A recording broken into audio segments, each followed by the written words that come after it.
আজকে খাবো আম ভর্তা। আমগুলো ধুয়ে নিছি।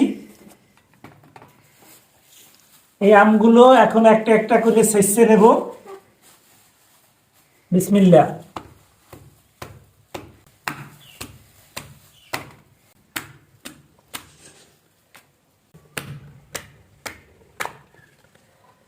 এরপরে আমগুলোর মধ্য থেকে বীজটা বাইরে ফেলে দেই।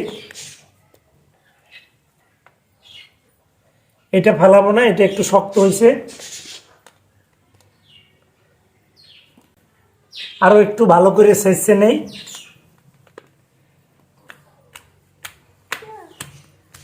আপনারা এক এক এলাকায় এক এক ভাবে আম ভর্তা খান।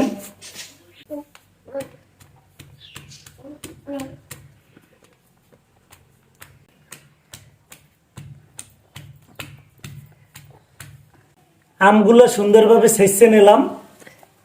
এখন দেব স্বাদ মতো লবণ, এরপরে দেব পরিমাণ মতো মরিচের গুঁড়া,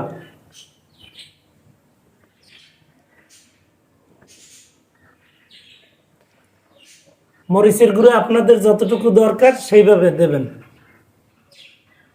আমি মরিচ কম খাই, এই জন্য কম দিছি।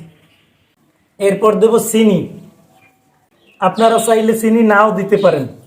এখন এগুলো ভালোভাবে মেখে নেব।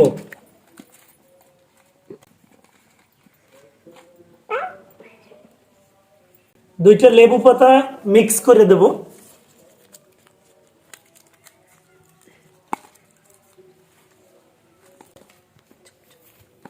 তৈরি হয়ে গেল আম ভর্তা।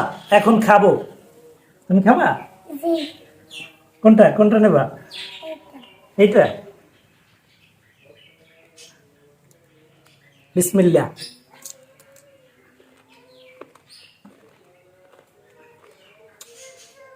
মাশাআল্লাহ, চমৎকার স্বাদ।